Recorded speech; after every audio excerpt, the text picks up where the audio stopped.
নমস্কার বন্ধুরা, শান্তির পরিবারে আপনাদের সবাইকে স্বাগত। আজ বানাচ্ছি রুই মাছের পেটি দিয়ে মাছ পাতুরি।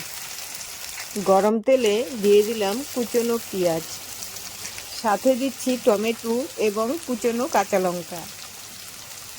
টমেটো, পেঁয়াজ এবং কুচি করা লঙ্কা একসাথে মিশিয়ে স্বাদ মতো নুন দিয়ে দিচ্ছি। দিয়ে দিলাম হলুদ গুঁড়ো এবং কাশ্মীরি লঙ্কার গুঁড়ো।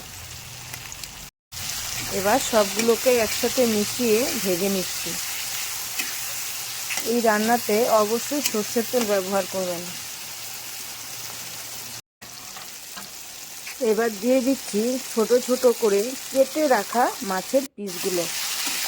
মাছের পেটি থেকে কাঁটাগুলো ছাড়িয়ে ছোট ছোট পিস করে ভেজে নিয়েছি। এবার তেল ছাড়া অবধি মাছগুলো ভেজে নেব।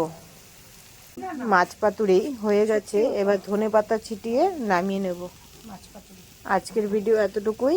আজ চলি, আবার দেখা হবে।